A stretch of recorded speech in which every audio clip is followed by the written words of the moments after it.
Imagine um homem preso, acorrentado e condenado a um destino incerto, encarcerado em uma cela fria e isolada. Em vez de se render ao desespero, ele escreve uma carta. Mas não uma carta qualquer. Uma carta que, mais de 2000 anos depois, continua a desafiar, inspirar e transformar vidas ao redor do mundo. O que faria um prisioneiro ousar escrever algo tão profundo, tão revelador? Prepare-se, porque ao mergulharmos na história da carta aos Efésios, você vai descobrir segredos espirituais que podem mudar sua vida para sempre.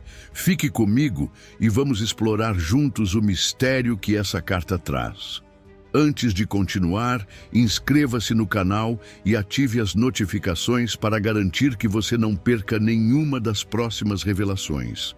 No coração da Ásia Menor, a cidade de Éfeso pulsava com vida, comércio e religiosidade. Era uma das maiores cidades do Império Romano e um centro vital para o comércio, com seu imenso porto, suas ruas movimentadas e a grandiosidade do templo dedicado a Deus Diana. Mas por trás dessa fachada de prosperidade, Éfeso estava imersa em uma realidade espiritual sombria. A cidade era dominada por práticas de idolatria, feitiçaria e busca por poderes ocultos. Enquanto os comerciantes vendiam ídolos de Diana, o templo da deusa não era apenas um centro religioso, mas também uma máquina econômica que sustentava muitas famílias e profissionais da cidade. Ao longo de suas viagens, o apóstolo Paulo teve a missão de plantar sementes do Evangelho nessa terra espiritual e moralmente corrompida. Paulo, com sua visão e determinação inabaláveis, sabia que o trabalho em Éfeso não seria apenas mais uma visita missionária comum. Ele havia percebido que aquela cidade era estratégica para a propagação do Evangelho, não apenas em Éfeso, mas por toda a Ásia Menor. Ele ficou em Éfeso por 2 anos, e esse período se revelaria um dos mais significativos de seu ministério. Durante esse tempo, Paulo pregava, ensinava e discipulava tanto judeus quanto gentios, enfrentando os desafios do local com coragem e fé inabalável. Uma das primeiras coisas que Paulo fez ao chegar foi reunir um pequeno grupo de discípulos, entre eles um grupo de 12 seguidores que haviam sido batizados apenas no batismo de João Batista. Eles conheciam o arrependimento, mas não haviam sido introduzidos à plenitude da nova aliança em Cristo. Ao perceber essa lacuna no conhecimento deles, Paulo os batizou em nome de Jesus e orou por eles, recebendo o Espírito Santo.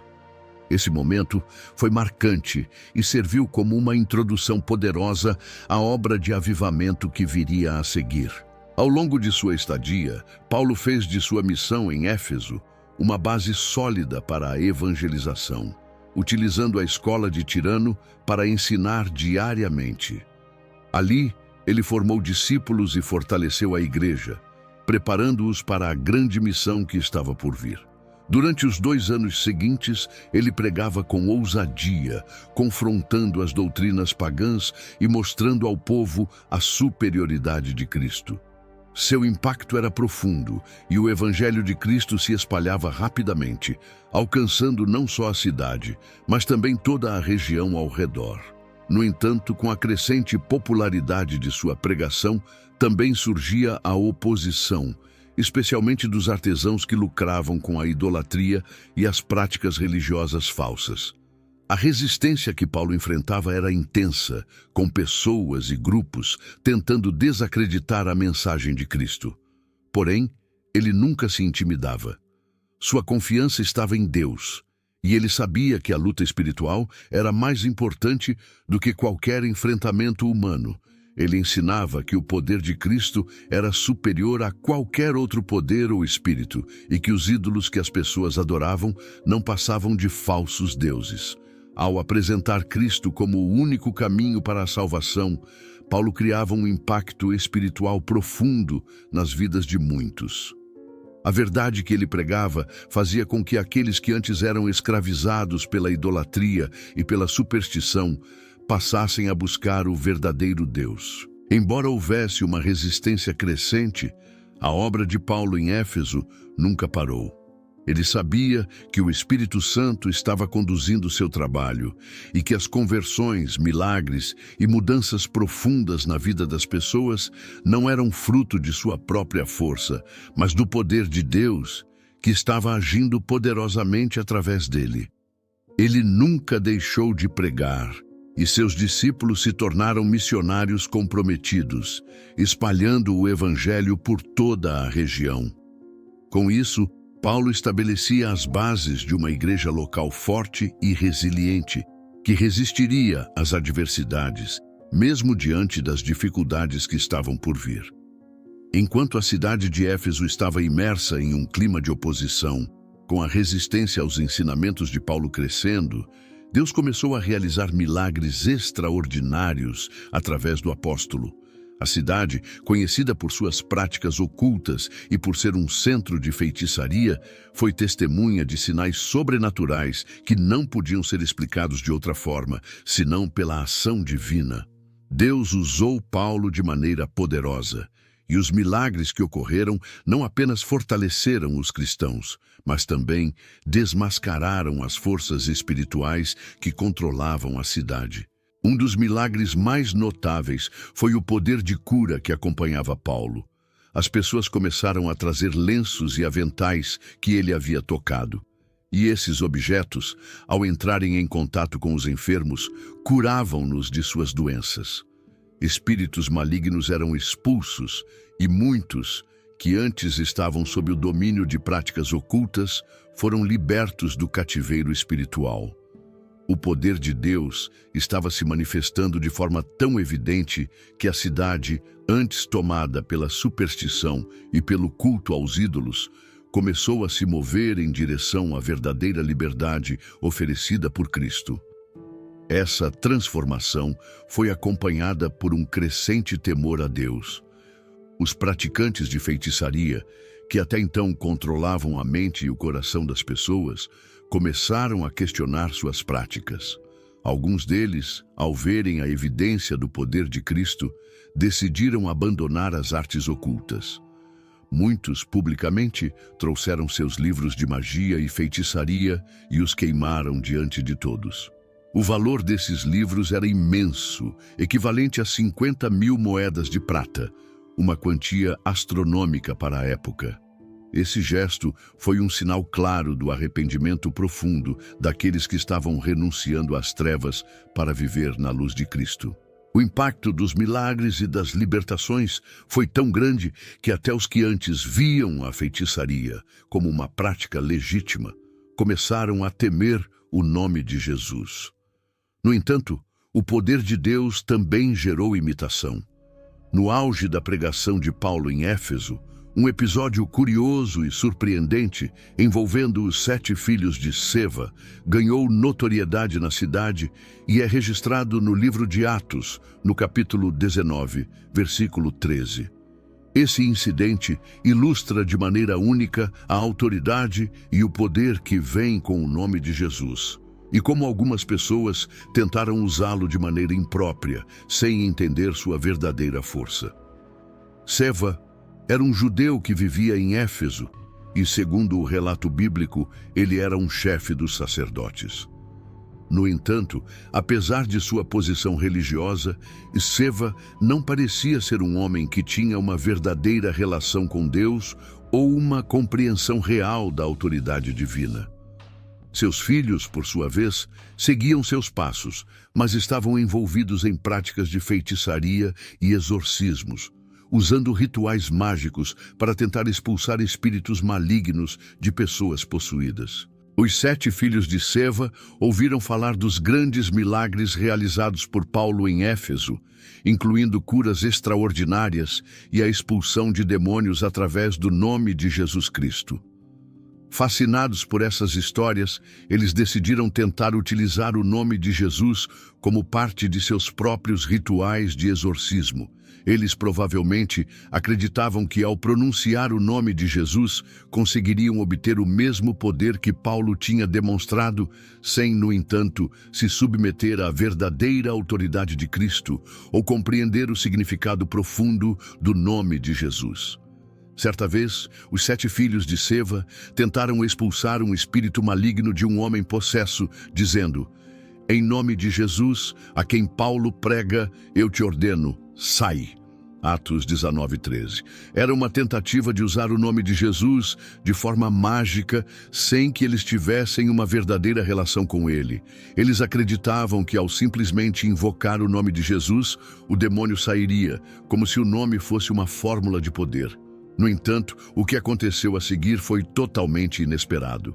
O espírito maligno respondeu a eles de forma direta e desafiadora: "Conheço Jesus e sei quem é Paulo, mas vós quem sois?" Atos 19:15. O espírito reconheceu a autoridade de Jesus e de Paulo, mas não reconheceu os 7 filhos de Seva. O que se seguiu foi uma cena dramática. O homem possuído saltou sobre os filhos de Seva, atacando-os com uma força sobrenatural. Eles foram feridos de tal maneira que fugiram de casa, desnudos e humilhados. Esse evento gerou grande temor em toda a cidade de Éfeso e, ao mesmo tempo, reforçou a autoridade espiritual que Paulo tinha em Cristo. A história dos 7 filhos de Seva se espalhou rapidamente, e todos começaram a perceber que o nome de Jesus não era algo que poderia ser usado levianamente ou como uma fórmula mágica. O nome de Jesus é poderoso, mas esse poder só é acessado quando se tem uma verdadeira fé nele e uma relação autêntica com Cristo.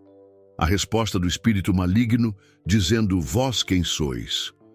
Zrênia deixou claro que, apesar de os filhos de Esqueva serem da linhagem sacerdotal, eles não tinham autoridade espiritual alguma. Eles tentaram usar o nome de Jesus de forma superficial, sem um compromisso genuíno com ele. Isso ficou ainda mais evidente quando a cidade inteira soube do ocorrido, levando muitas pessoas a se arrependerem de suas práticas de feitiçaria e magia. Muitas trouxeram seus livros de feitiçaria e os queimaram publicamente, como um sinal de arrependimento e renúncia ao ocultismo. Além disso, os milagres realizados por Paulo não só serviram para libertar as pessoas do cativeiro espiritual, mas também para reforçar a mensagem do Evangelho. Cristo não era apenas um homem bom ou um grande mestre, mas o Filho de Deus, com poder para transformar vidas, curar enfermos e derrotar as forças espirituais que governavam a cidade.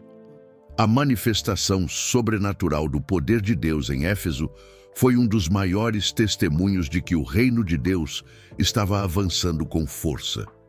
Mesmo diante das dificuldades e do perigo iminente, a vitória de Cristo sobre as trevas estava sendo visível e as pessoas começaram a se voltar para Ele, buscando a verdadeira liberdade. Com o avivamento crescendo em Éfeso, a cidade começou a experimentar uma verdadeira transformação espiritual. No entanto, como já era de se esperar, a obra de Paulo não foi bem recebida por todos.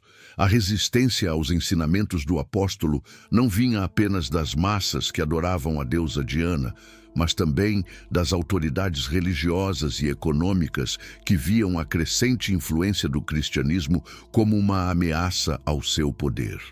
A idolatria era, afinal, a base da economia local, e qualquer mudança nesse sistema de adoração tinha implicações profundas, não só no campo espiritual, mas também nas finanças e na política da cidade.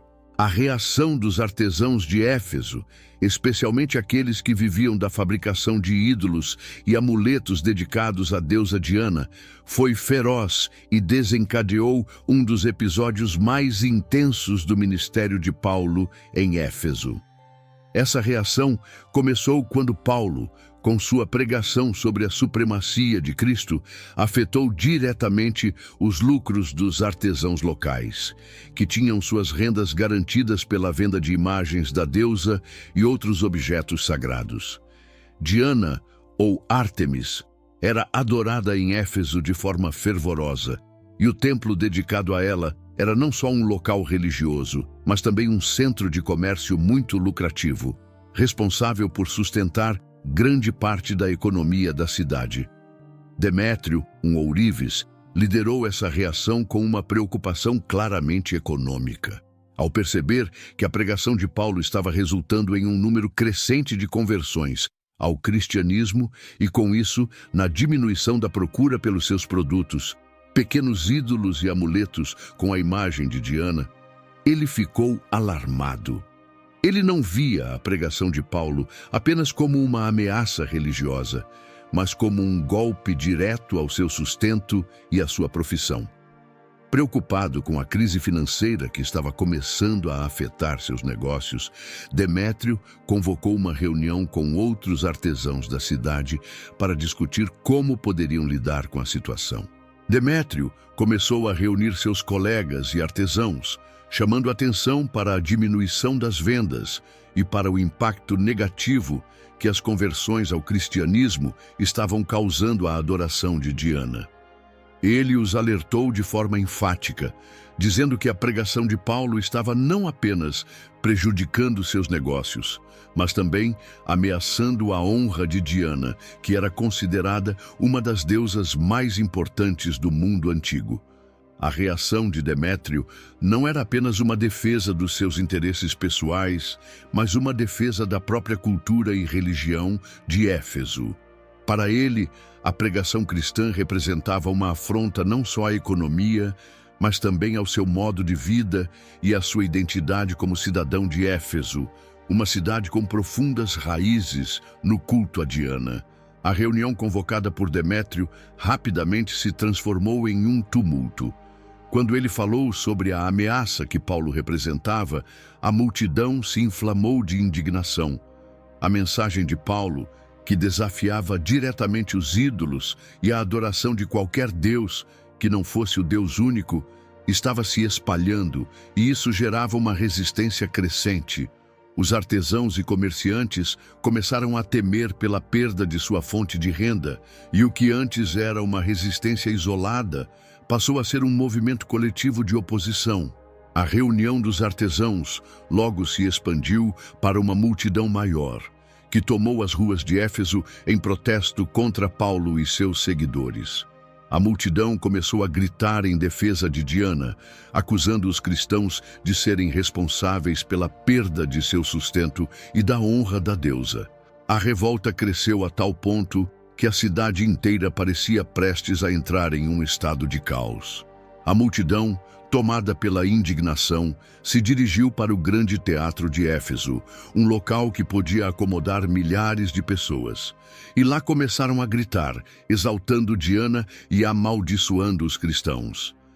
Diante do crescente tumulto, os discípulos de Paulo, como Gaio e Aristarco, foram arrastados pela multidão e levados até o teatro.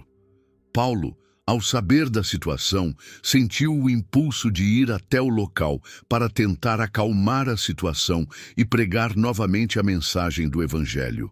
No entanto, seus discípulos o impediram, temendo que ele fosse linchado pela multidão enfurecida. Até mesmo algumas autoridades romanas que simpatizavam com Paulo enviaram mensagens para que ele não se expusesse ao risco.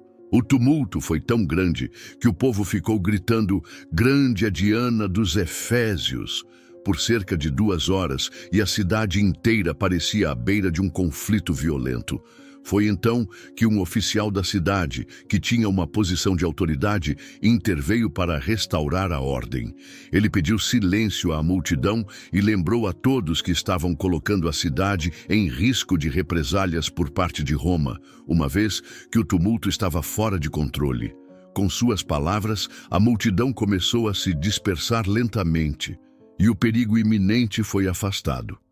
Embora o conflito tenha sido resolvido temporariamente, a reação dos artesãos de Éfeso mostrou a intensidade da oposição que Paulo enfrentava em sua missão.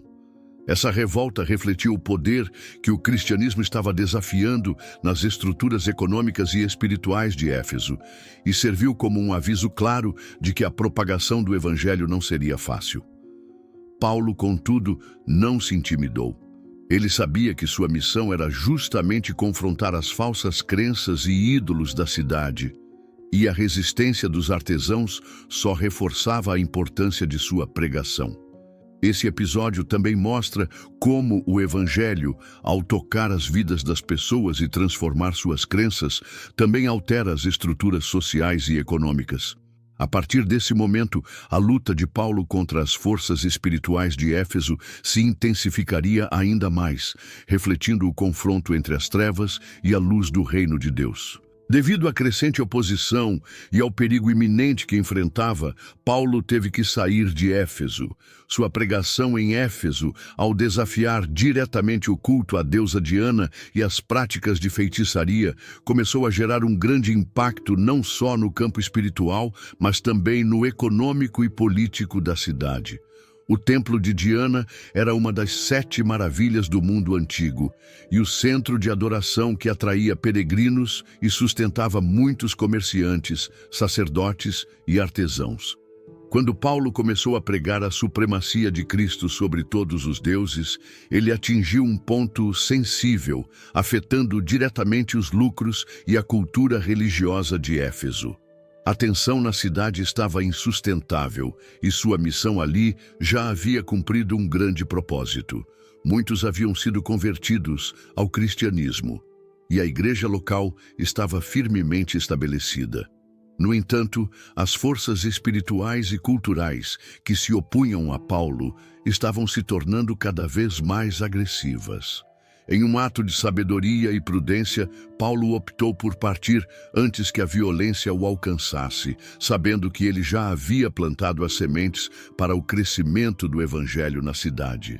Antes de partir, Paulo reuniu os anciãos da igreja em Éfeso, em Mileto, uma cidade próxima, para se despedir e dar instruções sobre como eles deveriam continuar o trabalho. Ele sabia que, ao partir, enfrentaria mais perseguições, mas estava disposto a seguir o chamado de Deus, mesmo que isso significasse o risco de sua vida. O apóstolo expressou sua profunda preocupação pela igreja de Éfeso, alertando-os sobre os falsos mestres que surgiriam e a necessidade de permanecer firmes na fé. Sua despedida foi marcada por emoção e gratidão, com os anciãos chorando ao saber que não veriam mais Paulo. Mesmo diante da perseguição, ele estava confiante de que o evangelho continuaria a ser pregado com poder. E a igreja em Éfeso, apesar das dificuldades, permaneceria firme na fé. Dessa forma, Paulo partiu de Éfeso não por medo, mas por sabedoria e estratégia, deixando uma obra consolidada que continuaria a impactar a cidade e a região por muitos anos. Mesmo com a resistência crescente, ele sabia que a palavra de Deus não seria impedida. Após sua partida de Éfeso, Paulo viajou para Macedônia e, posteriormente, passou por várias cidades, sempre pregando nas sinagogas e fortalecendo as igrejas que havia estabelecido em suas viagens anteriores. Ele sabia que a igreja precisava de um fundamento sólido e ensinamentos contínuos. Por isso, sempre procurava encontrar os discípulos e exortá-los a viver conforme os princípios que ele havia lhes ensinado.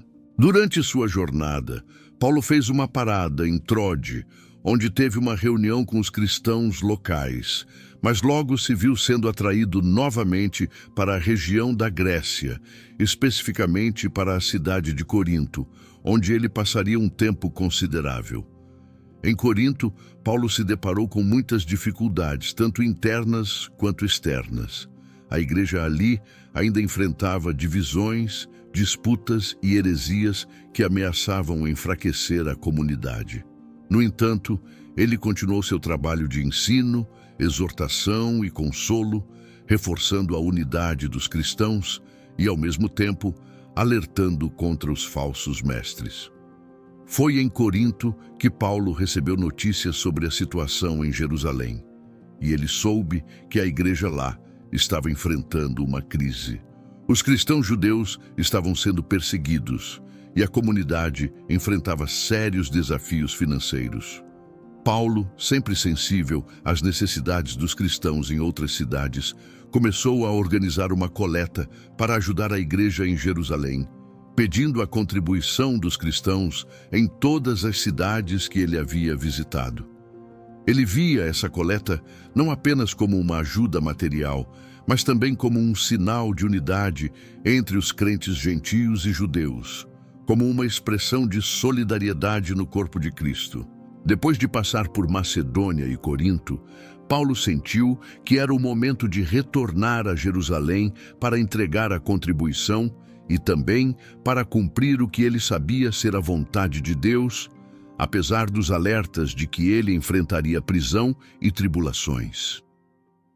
O Espírito Santo já havia revelado a ele que sua jornada para Jerusalém seria marcada por dificuldades, mas Paulo estava disposto a seguir o chamado, sabendo que o sofrimento por Cristo não era em vão. Na cidade de Mileto, Paulo reuniu os anciãos da igreja de Éfeso para uma despedida final. Sabendo que provavelmente nunca mais os veria, ele os exortou com um discurso emocionante, lembrando-lhes de sua dedicação ao Evangelho e pedindo que eles continuassem a guardar o rebanho de Cristo com zelo. Ele os alertou sobre a ameaça de falsos mestres e os desafiou a permanecer firmes na fé. A despedida foi marcada por lágrimas e emoção, e o amor e a confiança que Paulo tinha em seus discípulos eram evidentes. Após deixar Mileto, Paulo seguiu para Jerusalém, sabendo que não seria bem-vindo lá. Ao longo do caminho, ele encontrou vários discípulos que o alertaram sobre os perigos que ele enfrentaria. Um profeta chamado Ágabo, ao encontrar Paulo em Cesareia, fez uma profecia dramática. Ele pegou o cinto de Paulo, amarrou-se com ele e disse: "Assim diz o Espírito Santo, os judeus em Jerusalém amarrarão assim ao homem de quem é este cinto e o entregarão nas mãos dos gentios." Atos 21:11. Mesmo com esses alertas, Paulo não se intimidou. Ele estava disposto a enfrentar qualquer dificuldade pela causa de Cristo. Ao chegar em Jerusalém, Paulo foi recebido calorosamente pelos irmãos, mas também foi rapidamente confrontado com os líderes da igreja, que estavam preocupados com a acusação de que ele estava ensinando os gentios a abandonar a lei de Moisés. Paulo se submeteu aos rituais do templo e se ofereceu para purificar-se, seguindo as instruções dadas pelos apóstolos em Jerusalém, como uma forma de mostrar que ele não estava contra a lei, mas que o Evangelho de Cristo transcendia as práticas religiosas. Ele buscava evitar mais divisões dentro da igreja, mas sabia que isso não impediria o ataque dos inimigos do Evangelho. Seu tempo em Jerusalém, no entanto, não durou muito. Logo após realizar os rituais do templo, Paulo foi reconhecido por alguns judeus da província da Ásia, que o acusaram de ter levado um gentio, Tito, para o templo, o que era uma violação da lei judaica. Isso gerou uma grande confusão, e a multidão enfurecida tentou linchar Paulo. Ele foi resgatado pelas autoridades romanas, que o prenderam para proteger sua vida, mas também o acusaram de incitar distúrbios. A prisão de Paulo marcou o início de uma longa jornada que o levaria de Jerusalém até Roma, onde ele seria finalmente julgado pelo imperador. Durante o período em que esteve preso em Jerusalém, Paulo enfrentou diversos julgamentos e perseguições, mas ele nunca perdeu sua confiança em Deus. Mesmo nas situações mais difíceis, ele sabia que estava cumprindo a vontade de Deus e que, de alguma forma, seu sofrimento estava contribuindo para a expansão do reino de Cristo. Enquanto estava sob prisão domiciliar em Cesareia, Paulo teve várias oportunidades de se defender diante de governadores e reis, incluindo Festo e Agripa. Em todas essas ocasiões, ele usou sua defesa para pregar o Evangelho e testemunhar sobre o poder de Cristo. Sua fé inabalável e coragem diante da perseguição impressionaram até aqueles que estavam contra ele. Quando Paulo apelou para César como cidadão romano que tinha o direito de ser julgado em Roma, sua jornada para a cidade imperial começou, e ele partiu com confiança, sabendo que o seu testemunho de Cristo chegaria até os altos escalões do Império Romano. Essa viagem, repleta de adversidades, incluindo uma tempestade no mar e um naufrágio, culminou em sua chegada a Roma, onde Paulo passaria mais tempo aguardando seu julgamento. Embora estivesse preso, ele continuou a pregar o Evangelho de maneira incansável, recebendo visitantes e escrevendo cartas para fortalecer as igrejas que ele havia fundado. A prisão de Paulo não era o fim de sua missão, mas apenas mais um capítulo na grandiosa história da propagação do Evangelho, que ele sabia ser irresistível e capaz de transformar vidas, independentemente das circunstâncias. Foi por isso que, mesmo preso em Roma, ele sentiu a necessidade de escrever uma carta aos Efésios, não para corrigir problemas pontuais, mas para revelar profundas verdades espirituais que fortaleceriam sua fé e os preparariam para os desafios que viriam. A carta aos Efésios não foi escrita com o propósito de resolver disputas internas ou práticas errôneas, como algumas de suas outras cartas, mas para revelar o plano eterno de Deus, a grandiosidade da obra de Cristo e a posição dos cristãos em relação a isso. Paulo começa exaltando a soberania de Deus e a maravilhosa graça que ele demonstrou ao escolher, antes mesmo da fundação do mundo, aqueles que seriam seus filhos. Ele descreve a redenção pelo sangue de Cristo e a reconciliação com Deus, deixando claro que a salvação não é fruto do acaso, mas de um plano divino, perfeitamente orquestrado desde a criação. O coração da carta é um chamado à compreensão da identidade cristã. Paulo queria que os efésios soubessem quem realmente eram em Cristo. Não mais gentios perdidos, mas filhos de Deus, herdeiros das promessas divinas. Esse conhecimento não era apenas para fortalecer a vida espiritual de cada um, mas para transformar a maneira como eles se viam em relação uns aos outros e ao mundo. Em Cristo, todos eram um só corpo, independentemente de sua origem ou status social. Judeus e gentios, escravos e livres, todos compartilhavam a mesma herança espiritual e tinham acesso ao mesmo Espírito. A carta aos Efésios, portanto, não é apenas uma exortação para a igreja daquele tempo, mas um guia para a vida cristã ao longo de todas as gerações. Além de exaltar a identidade cristã, Paulo também revelava um mistério profundo. A igreja não é apenas um aglomerado de pessoas, mas um organismo vivo, edificada sobre a fundação de Cristo. Ele revela que Deus, ao enviar Jesus ao mundo, estava unindo judeus e gentios em um só corpo, derrubando as barreiras que antes os separavam. Esse mistério, oculto desde os tempos antigos, foi agora revelado a Paulo, e ele exorta os cristãos a viverem de maneira digna dessa chamada, buscando unidade, paz e harmonia entre os membros do corpo de Cristo. Com essa revelação, Paulo não apenas explica a grandiosidade de Cristo, mas também ensina como essa verdade deve impactar todas as áreas da vida cristã. A vida cristã não é apenas sobre perdão e salvação, mas sobre viver em santidade, abandonando a velha natureza e vestindo-se da nova natureza em Cristo. Paulo ensina que a maturidade cristã é o objetivo final, uma maturidade que vem de viver em obediência a Cristo, rejeitando as falsas doutrinas e permanecendo firmes na verdade. Paulo, mesmo em prisão, queria que os efésios compreendessem a profundidade da obra de Cristo e que isso moldasse a maneira como viveriam como membros do corpo de Cristo. A verdade que ele compartilhou com eles ressoou não apenas em seus corações, mas também se espalhou por toda a região, estabelecendo uma fundação sólida para a igreja em Éfeso e em outras partes da Ásia Menor. Os efésios precisavam estar preparados para enfrentar não apenas as adversidades físicas, mas também a guerra espiritual invisível que acontecia no mundo ao seu redor.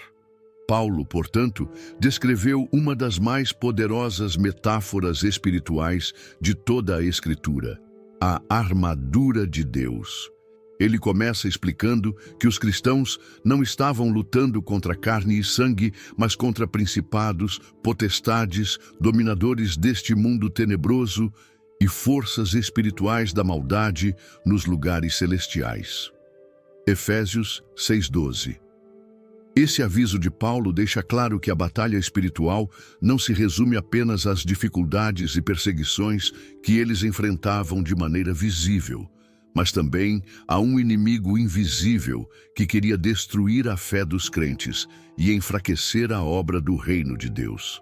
A luta contra as trevas, contra o pecado e contra as tentações espirituais era real e constante.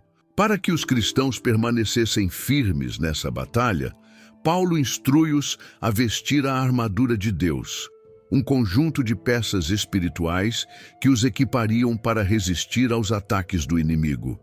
Ele descreve a armadura com detalhes que fazem alusão a um soldado romano, cujas peças tinham um propósito estratégico no campo de batalha. Cada parte da armadura representa uma verdade espiritual fundamental que um cristão deve adotar em sua vida diária. A primeira peça é o cinturão da verdade, que Paulo compara à verdade de Cristo. Ele enfatiza que a vida do cristão deve ser sustentada pela verdade, pois viver em mentira e engano torna a pessoa vulnerável às investidas do diabo.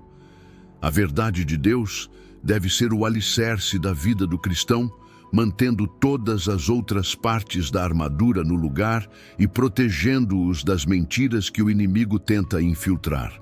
Em seguida, há a couraça da justiça, que protege o coração do cristão. No reino espiritual, a justiça de Deus, que não é fruto de nossas próprias obras, mas da fé em Cristo, é o que nos guarda.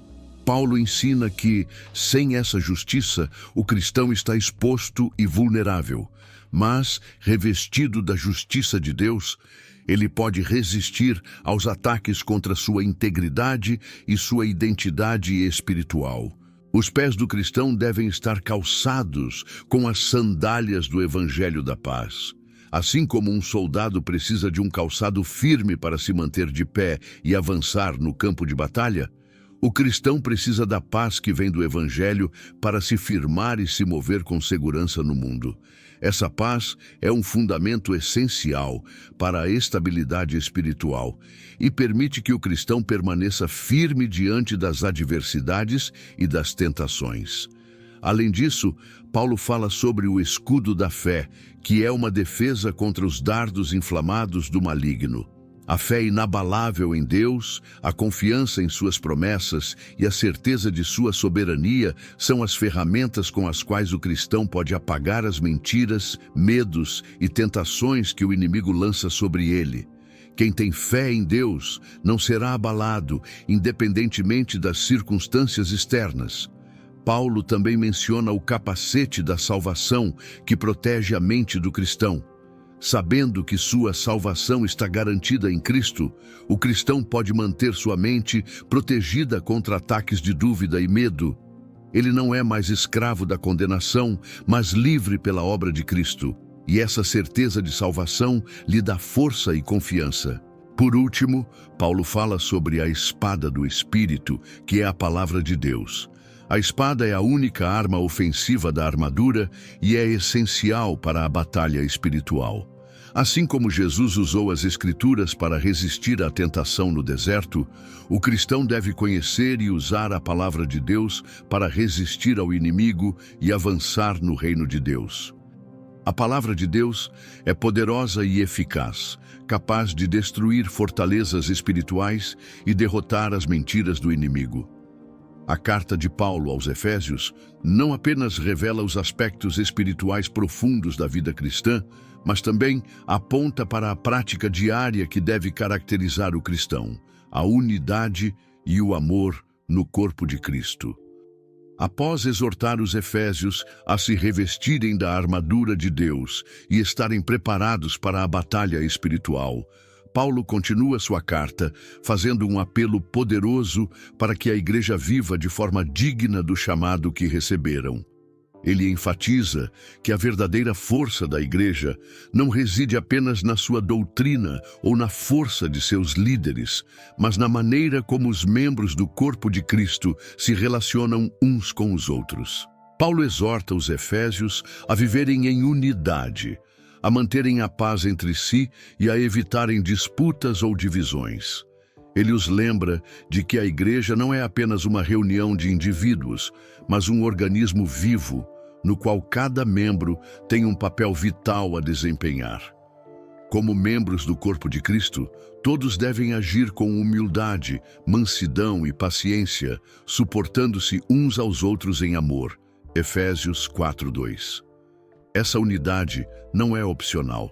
Ela é essencial para o cumprimento da missão de Deus no mundo.